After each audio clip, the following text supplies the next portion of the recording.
Alleluia, alleluia. Panginoon ang naghirap sa tinubos niyang bayan. Nagpupuring mga hinirap, masayang nagdiriwang. Galak tayo lahat, si Jesu Kristo'y nabuhay, nanaig sa kamatayan.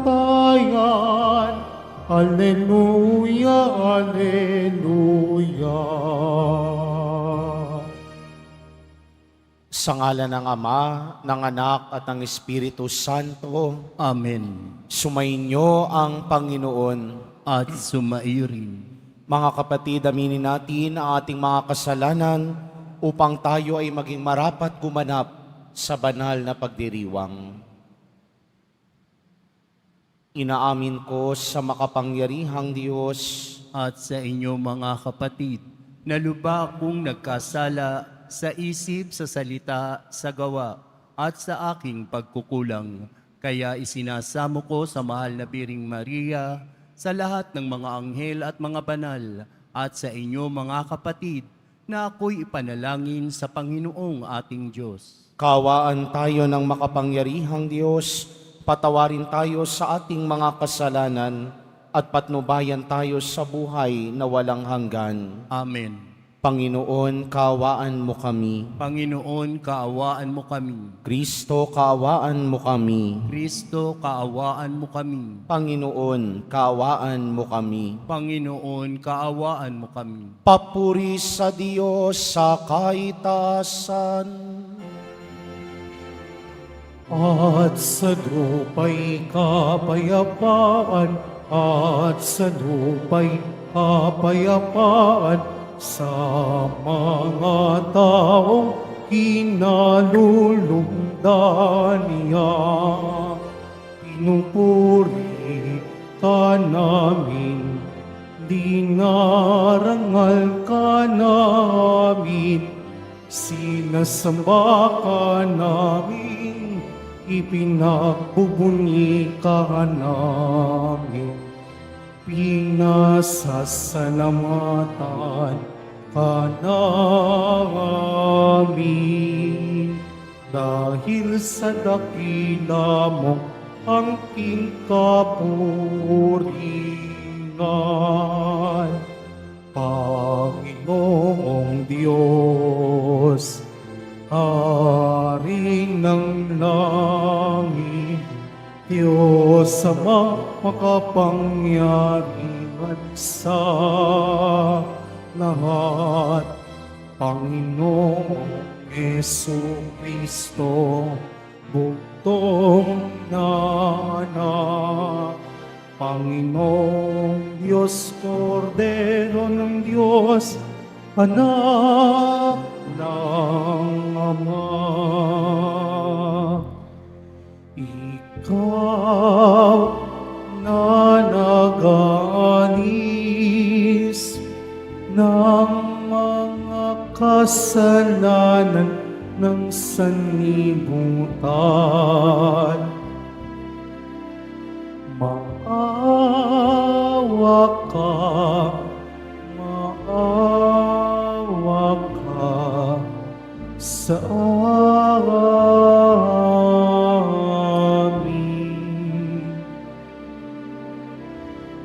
Ikaw na nag-alis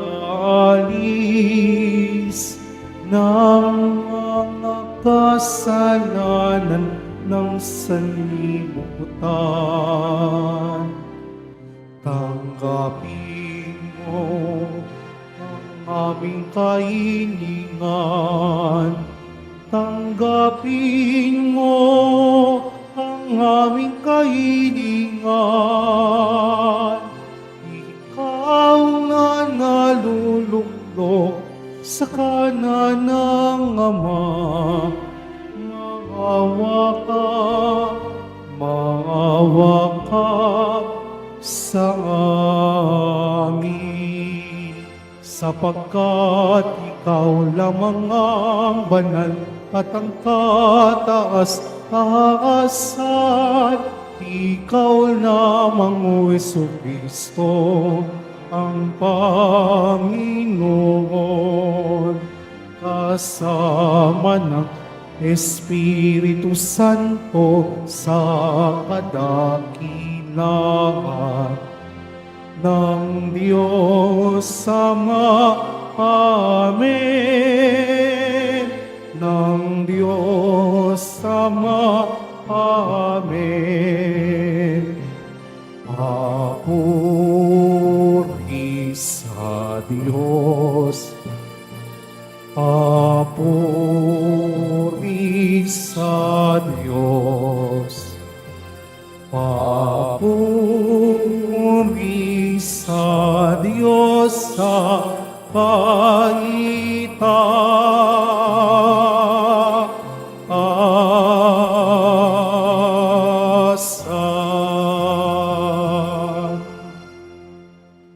Manalangin tayo. Ama naming makapangyarihan, kami ay pinaliligaya mo taon-taon sa pagdiriwang sa Pasko ng pagkabuhay ng Panginoon naming mahal. Ipagkaloob mong ang pagdiriwang namin dito sa lupang ibabaw ay magpagindapat na kami sumapit sa ligayang pangmagpakailanman. Sa pamamagitan ni Jesucristo, kasama ng Espiritu Santo, magpa sa walang hanggan. Amen. Magsiupo muna po ang lahat. Pagbasa mula sa mga gawa ng mga apostol. Minsan, 3 ng hapon, oras ng pananalangin, nagpunta sina Pedro at Juan sa templo. Sa malapit sa tinatawag na Pintuang Maganda, ay may isang lalaking ipinanganak na lumpo. Dinadala siya roon araw-araw upang magpalimos. Nang makita niya sina Pedro at Juan na papasok sa templo, siya'y nanghingi ng limos. Tinitigan siya ng dalawa at sinabihan ni Pedro, "Tumingin ka sa amin." Tumingin nga siya sa pag-asyang siya'y lilimusan. Ngunit sinabi ni Pedro, "Wala akong pilak o ginto, subalit may iba akong ibibigay sa iyo. Sa ngalan ni Jesucristong taga Nazaret, lumakad ka." Hinawakan niya sa kanang kamay ang lumpo at itinindig. Pagdakay lumakas ang mga paa at bukong-bukong ng lalaki. Ito'y napalukso at nagsimulang lumakad. Palukso-lukso siyang pumasok sa templo kasama nila at masayang nagpupuri sa Diyos. Nakita ng lahat na siya'y lumalakad at nagpupuri sa Diyos. Nang gilala sila nang makilala nilang siya ang pulubing dati nakaupo sa Pintuang Maganda ng templo. Ang salita ng Diyos. Salamat sa Diyos. Diyos ay dapat parangalan ng banal niyang sambayanan. Diyos ay dapat parangalan ng banal niyang sambayanan. Dapat na ang Diyos, itong Panginoon, ay pasalamatan. Ang kanyang ginawa sa lahat ng bansay dapat ipaalam. Siya ay purihin, suubin ng awit, ating papurihan. Ang kahanga-hangang mga gawa niya'y dapat na isaysay. Diyos ay dapat parangalan ng banal niyang sambayanan. Tayo ay magalak, yamang lahat tayo ay tunay na Kanya. Ang Kanyang pangalan, ang pangalang banal, napakadakila.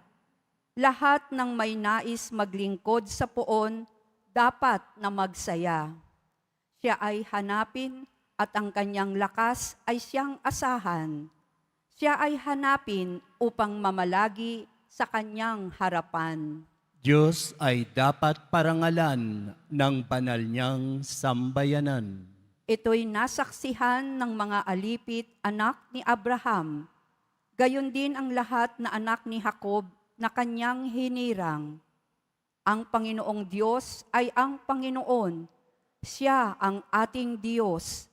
Sa kanyang paghatol ay ang nasasaklaw, buong sansinukob. Diyos ay dapat parangalan ng banal niyang sambayanan. Ang tipang pangako'y laging nasa isip niya kailanman, ang mga pangakong kanyang binitiwan sa lahat ng angkan. Ang tipan ng Diyos ay unang ginawa niya kay Abraham at may pangako ring ginawa kay Isaac na lingkod na mahal. Diyos ay dapat parangalan ng banal niyang sambayanan. Magsitayo na po ang lahat.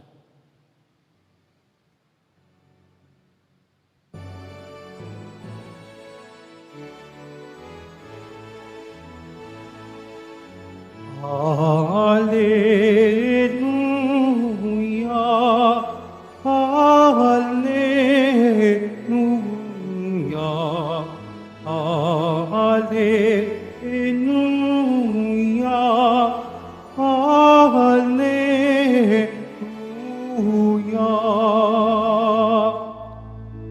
Araw ngayong gawa ng Diyos, magdiwang tayo ng lubos, purihin ng manunubos. Hallelujah,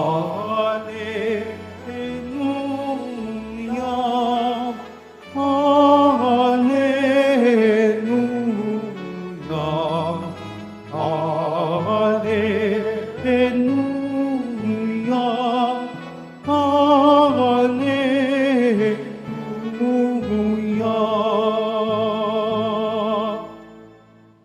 Sumainyo ang Panginoon. At sumairin. Ang mabuting balita ng Panginoon ayon kay San Lucas. Papuri sa iyo, Panginoon.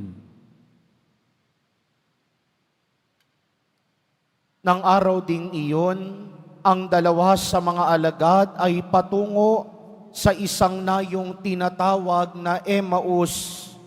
May 11 kilometro ang layo sa Jerusalem.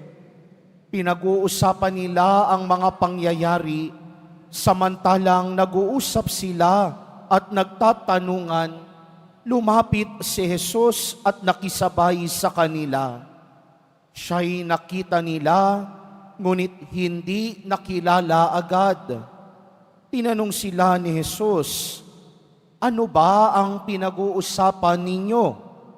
At tumigil silang nalulumbay. Sinabi ng isa na ang ngalay Cleopas, kayo lamang po yata ang dayuhan sa Jerusalem na hindi nakaaalam sa mga bagay na katatapos pa lamang nangyari roon. Anong mga bagay? Tanong niya. At sumagot sila, tungkol kay Jesus na taga Nazaret, isang propetang makapangyarihan sa gawa at salita, maging sa harapan ng Diyos at ng mga tao. Isinakdal siya ng aming mga punong saserdote at mga pinuno upang mahatulang mamatay. At siya ay ipinako sa krus. Siya pa naman ang inaasahan naming magpapalaya sa Israel. Hindi lamang iyan, 3 araw na ngayon mula nang mangyari ito, nabigla kami sa ibinalita ng ilan sa mga babaeng kasamahan namin. Maagang maaga raw silang nagpunta sa libingan at di nila natagpuan ang kanyang bangkay. Nagbalik sila at ang sabi, nakakita raw sila ng isang pangitain, mga anghel na nagsabing, buhay si Jesus. Pumunta rin sa libingan ng ilan sa mga kasama namin at gayon nga ang natagpuan nila. Ngunit hindi nila nakita si Jesus. Sinabi sa kanila ni Jesus, kay hahangal ninyo ano't hindi ninyo mapaniwalaan ang lahat ng sinabi ng mga propeta? Hindi ba ang Mesiyas ay kailangang magbata ng lahat ng ito bago niya kamtan ang kanyang marangal na katayuan? At ipinaliwanag sa kanila ni Jesus ang lahat ng nasasaad sa kasulatan tungkol sa kanyang sarili, simula sa mga aklat ni Moises hanggang sa sinulat ng mga propeta. Malapit na sila sa nayong kanilang patutunguhan at si Jesus ay waring magpapatuloy pa ng lakad. Ngunit siya'y pinakapigil-pigil nila. Tumuloy na po kayo rito sa amin, anila, sapagkat palubog na ang araw at dumidilim na. Kaya't sumama nga siya sa kanila. Nang siya'y kasalo na nila sa hapag, dumampot siya ng tinapay at nagpasalamat sa Diyos, saka pinaghati-hati at ibinigay sa kanila. Nabuksan ang kanilang paningin at nakilala nila si Jesus.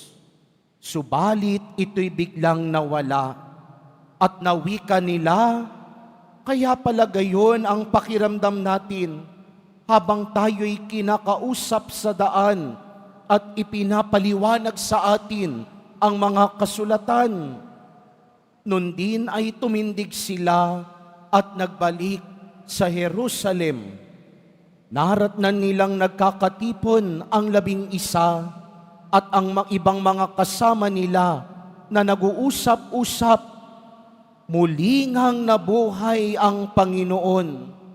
Nagpakita kay Simon at isinalaysay naman ng dalawa ang nangyari sa daan at kung paano nila siyang nakilala ng paghati-hatiin niya ang tinapay. Ang mabuting balita ng Panginoon. Pinupuri ka namin, Panginoong Heso Kristo. Magsiupo muna po ang lahat. Magandang umaga po sa inyong lahat. Happy Easter. Sa ikatlong pagkakataon, narinig natin ang ikatlong salaysay ng paghahayag at pagpapakita ng Panginoong muling nabuhay sa kanyang mga alagad. Pero sa tagpo ngayon sa Ebanghelyo, kakaiba ang nangyari. Kakaiba dahil sa dalawang alagad na palayo sa Jerusalem, nagpakita ang Panginoong muling nabuhay. Ang Emmaus na sinabi sa Ebanghelyo, sabi sa Ebanghelyo, 11 kilometro ang layo sa Jerusalem. It is a leisure place. It is a place where someone can forget something. Lugar para magpakalayo-layo. Lugar para makalimot. Bakit gusto nilang magpakalayo-layo? Bakit nila gustong kumalimot? Dahil nasiraan sila ng loob. Dahil ang Jesus na inaasahan nilang magliligtas sa kanila mula sa kamay ng mga Romano, iniwan sila sa ere. Pero nakita natin, habang sila ay papalayo at gustong kumalimot, malayong-malayo sa Jerusalem, nakipagtagpo sa kanila si Jesus.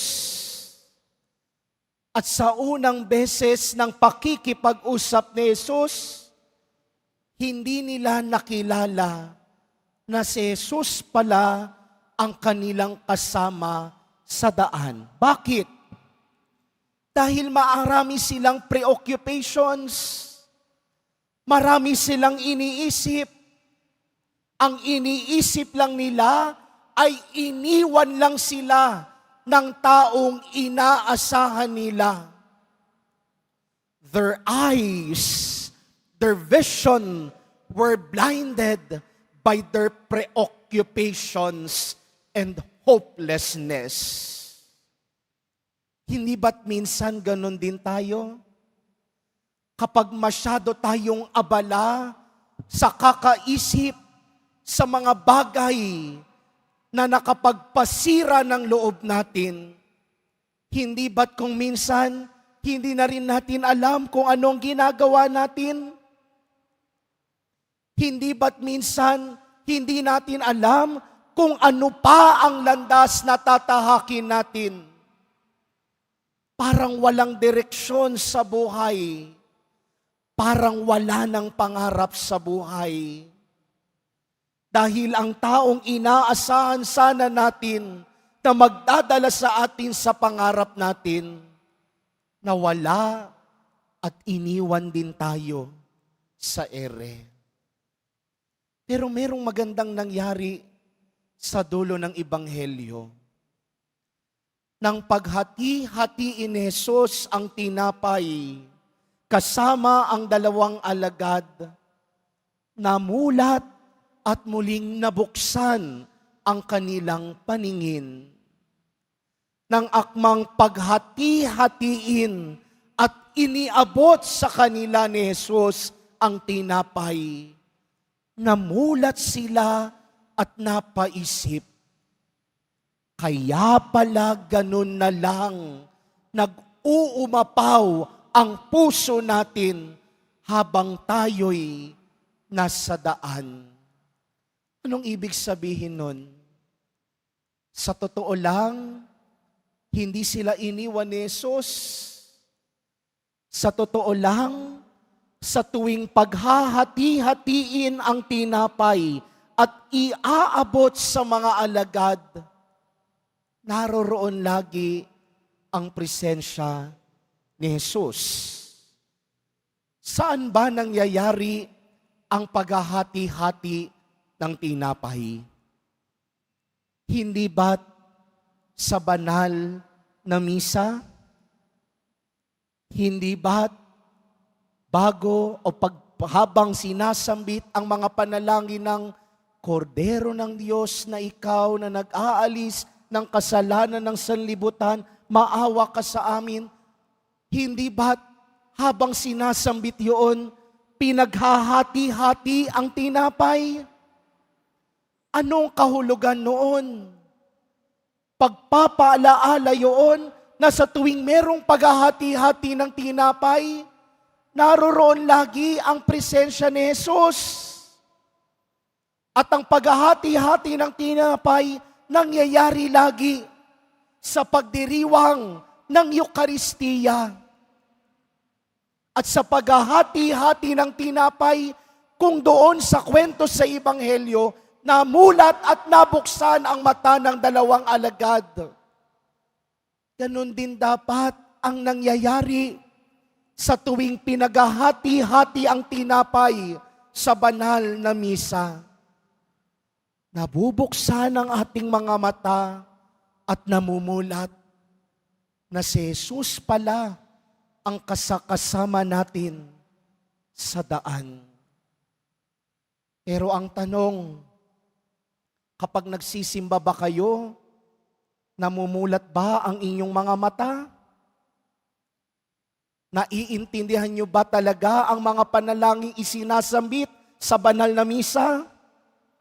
O nandito lang kayo na parang spectator?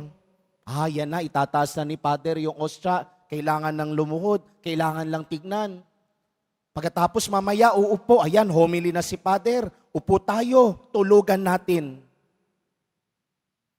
Mulat ba ang inyong mga mata? Mulat ba ang inyong pandinig? Mulat ba ang inyong puso para tanggapin si Jesus? O baka katulad ng iba, nati-take for granted natin. Dahil nasanay na tayong ginagawa ang isang bagay. Familiarity breeds contempt. Pinsan, kapag paulit-ulit nating ginagawa ang isang bagay, kapag naging kasanayan na natin ang isang bagay, nati-take for granted na natin. Pero sana hindi ganoon. Sana sa tuwing dadalo tayo ng banal na misa, mulat ang ating mga mata, mulat ang ating pandinig, mulat ang ating mga puso, handang tumanggap kay Jesus at hindi lang basta pinakikinggan at nakikita. Dahil ang totoong indikasyon ng taong mulat kay Jesus, merong laging misyon. Katulad ng 2 alagad sa Ebanghelyo, nang mamulat muli ang kanilang mga mata, hindi na sila nagpatuloy na magpakalayo-layo sa Jerusalem.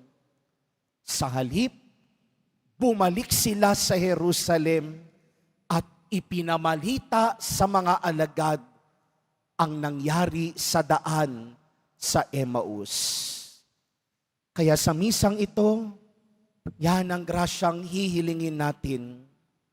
Nawa sa muling pagkabuhay ni Jesus sa buhay natin, mamulat din ang ating mga mata, tenga at puso para totoong matanggap natin si Jesus na muling nabuhay.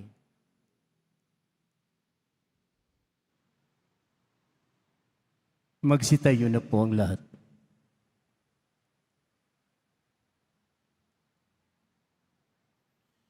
Minamahal kong mga kapatid, sa pag-alala natin kung paano nakilala ng mga alagad si Jesus sa paghahati-hati ng tinapay sa daan patungong Emmaus, manalangin tayo sa Diyos Ama upang magkaroon tayo ng higit na malalim na pagpapahalaga sa muling nabuhay ni Kristo bilang ating pagkaing espiritual para sa ating paglalakbay sa buhay.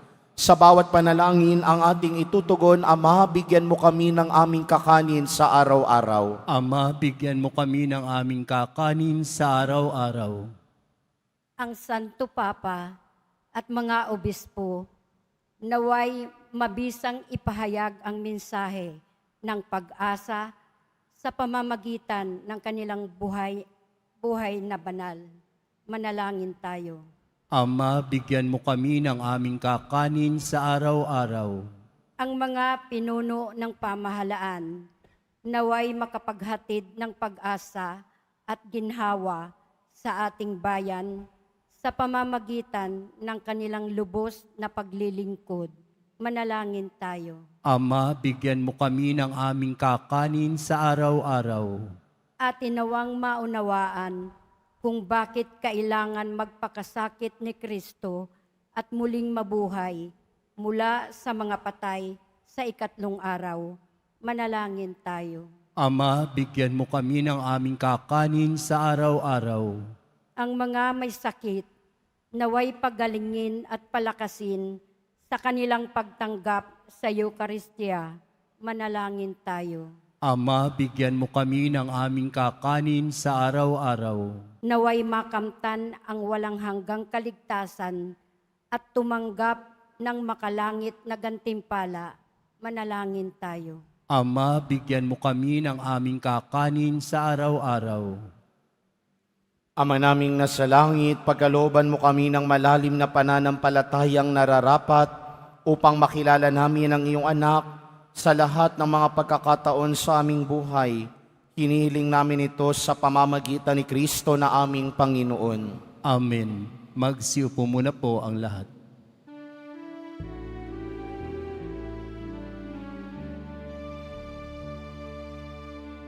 Alleluia,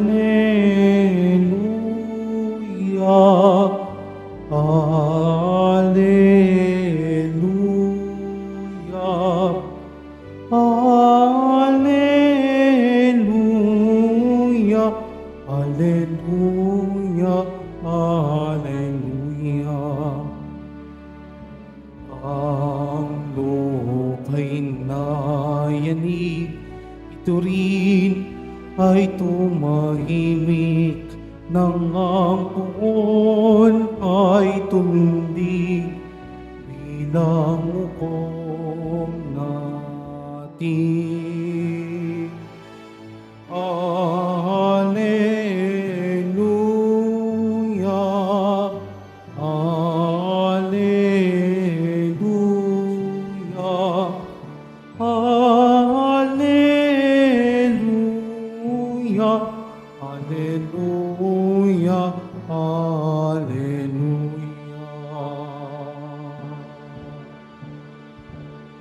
Magsitayo na po ang lahat.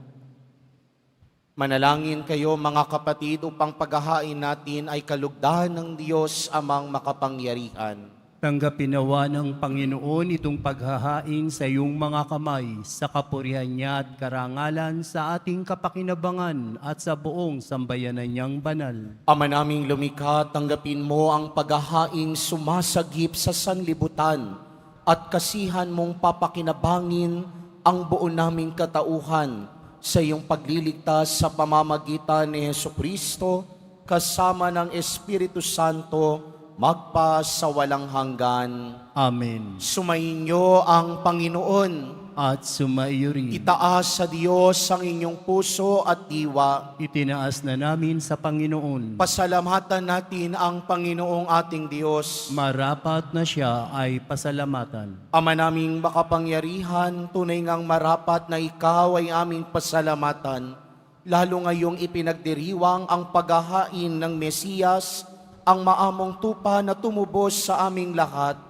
Ang iyong anak na minamahal ay naghain ng sarili niyang buhay. Siya ang tupang maamong umako sa kaparusahan upang mapatawad ang kasalanan ng sanlibutan. Sa pagkamatay niya sa banal na krus, ang kamatayan namin ay kanyang nilupig. Sa pagkabuhay niya bilang manunubos, pag-asa at pagkabuhay ay aming nakamit. Kaya kaisa ng mga anghel na nagsisiawit ng papuri sa iyo nang walang humpay sa kalangitan, kami nagbubunyi sa iyong kadakilaan.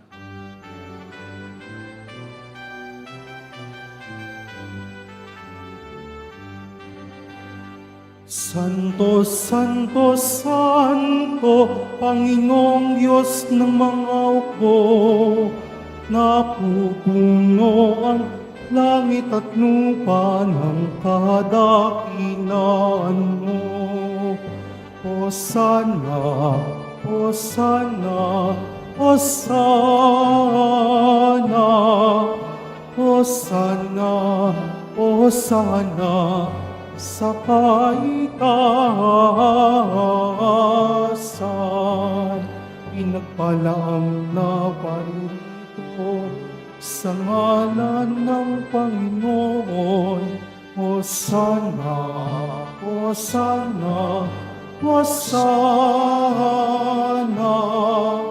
Hosana, Hosana, sa kaitaasan.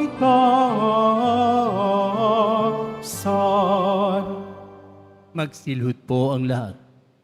Ama naming banal, ikaw ang bukal ng tanang kabanalan, kaya't sa pamamagitan ng iyong Espiritu, gawin mong banal ang mga kaloob na ito upang para sa amin maging katawan at dugo ng aming Panginoong Hesukristo. Bago niya pinagtiis ang kusang loob na maging handog, hinawakan niya ang tinapay, pinasalamatan kaniya, pinaghati-hati niya iyon, iniabot sa kanyang mga alagad at sinabi, tanggapin ninyong lahat ito at kanin. Ito ang aking katawan na ihahandog para sa inyo.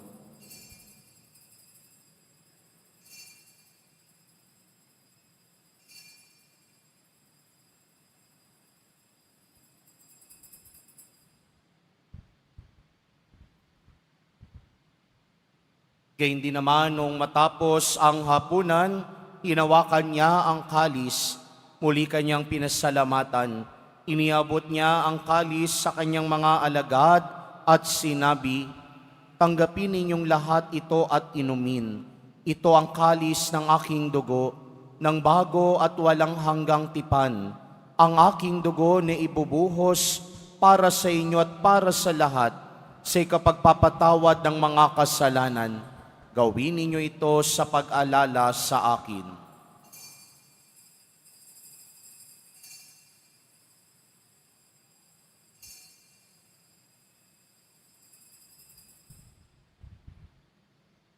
Magsitayo na po ang lahat.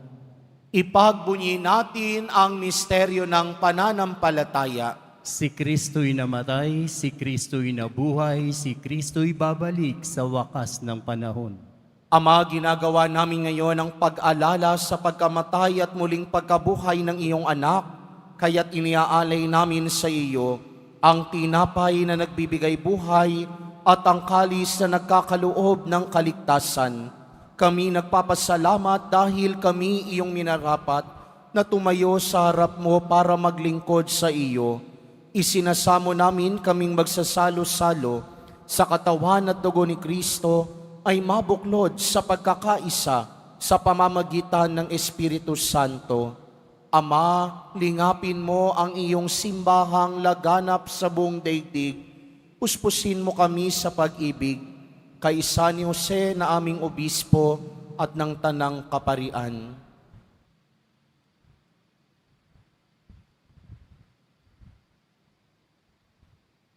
Alalahanin mo rin ang mga kapatid naming nahimlay na may pag-asang sila'y muling mabubuhay, gayon din ang lahat ng mga pumanaw. Kawaan mo't pagindapatin kaming lahat na makasalo sa iyong buhay na walang wakas, kaysa ng mahal na Birheng Maria na Ina ng Diyos, ng kabiyak ng puso niyang si San Jose, kaysa ng mga apostol, ni San Juan Bautista at ng lahat ng mga banal na namuhay dito sa daigdig ng kalugod-lugod sa iyo, may pagdiwang nawa namin ang pagpupuri sa ikararangal mo sa pamamagitan ng iyong anak na aming Panginoong Hesukristo. Sa pamamagitan ni Kristo, kasama niya at sa Kanya, ang lahat ng parangal at papurihay sa iyo, Diyos amang makapangyarihan, kasama ng Espiritu Santo, magpasawalang hanggan. Amen, amen, amen.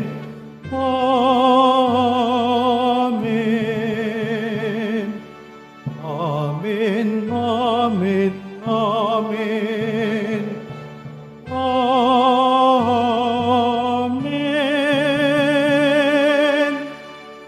Sa tagubilin naman nakagagaling na utos at turo ni Jesus, na Panginoon natin at Diyos, ipahayag natin ng lakas loob. Ama namin, sumasalangit ka, sambahin ang ngalan mo.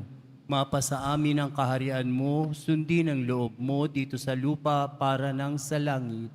Bigyan mo kami ngayon ng aming kakanin sa araw-araw at patawarin mo kami sa aming mga sala para nang pagpapatawad namin sa nagkakasala sa amin.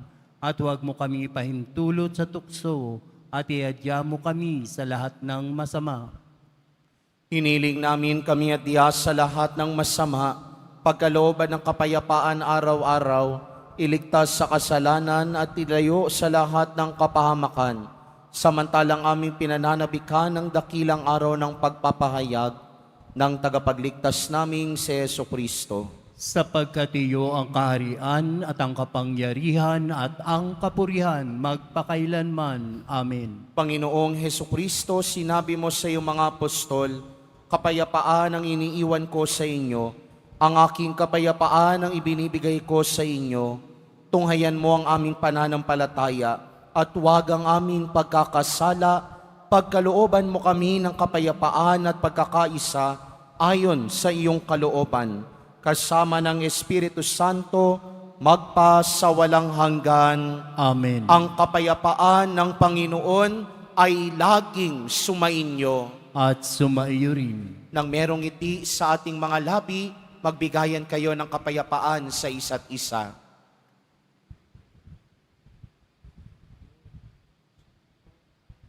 Kordero ng Diyos na nag-aalis ng mga kasalanan ng sanlibutan, maawa ka sa amin. Kordero ng Diyos na nag-aalis ng mga kasalanan ng sanlibutan, maawa ka sa amin. Kordero ng Diyos na nag-aalis ng mga kasalanan ng sanlibutan, ipagkaloob mo sa amin ang kapayapaan. Magsilud po ang lahat.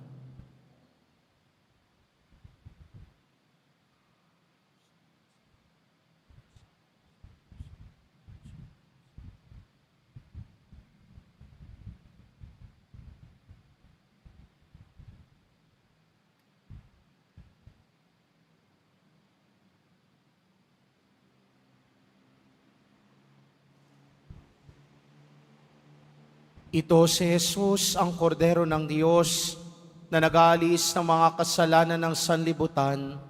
Mapapalad ang mga inaanyayahan sa kanyang piging. Panginoon, hindi ako karapat-dapat na magpatuloy sa iyo, ngunit sa isang salita mo lamang ay gagaling na ako.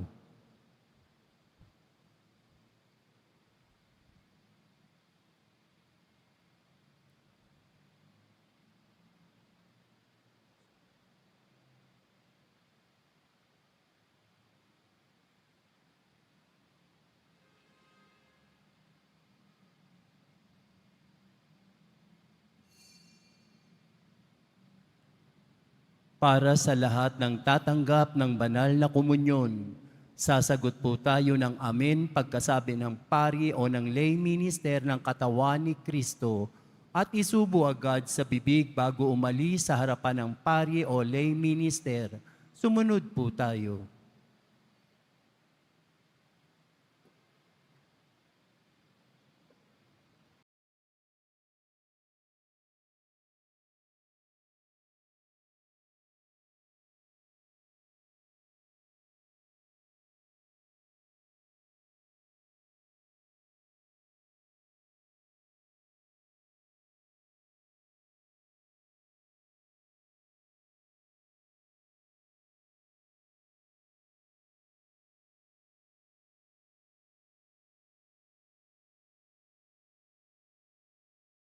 Manalangin tayo.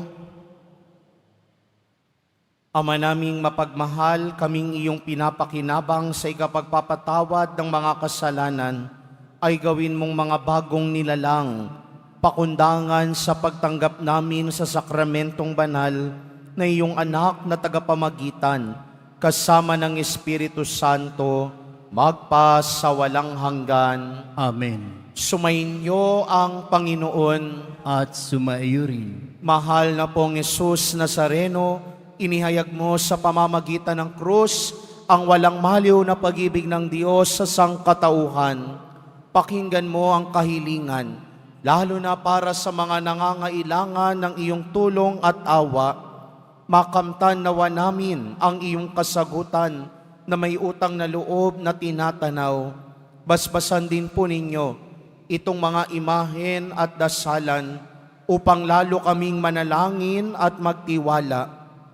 Sa pamamagitan ng bendisyon na ito, naway lalo kaming maging mapaglingkod, masunurin at tapat sa iyo na aming maluwalhating Panginoon, magpa sa walang hanggan. Amen. At pagpalain at pag-ingatan kayo lagi ng makapangyarihang Diyos, Ama, Anak, at Espiritu Santo. Amen. Naialay na ang banal na Eucharistia, humayo kayong taglay ang pag-ibig at kapayapaan ng Poong Jesus Nazareno. Alleluia, Alleluia. Salamat sa Diyos. Alleluia, Alleluia.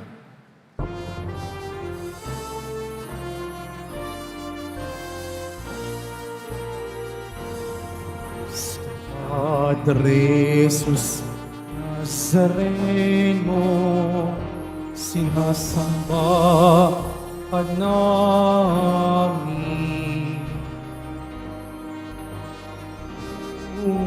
Ka namin, aral mo ang aming buhay kaligtasan, nuestro Padre Jesus Nazareno. Iligtas mo kami sa kasalanan, ang krus mo pinamatayan ay sagisag ng aming kaligtasan. Nuestro Padre Jesus Nazareno, dinarama ka namin. Nuestro Padre Jesus Nazareno, minuwalhati ka namin.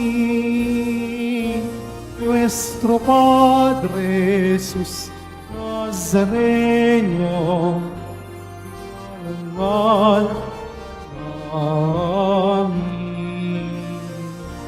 Nuestro Padre Jesus Nazareno, minuwalhati ka namin.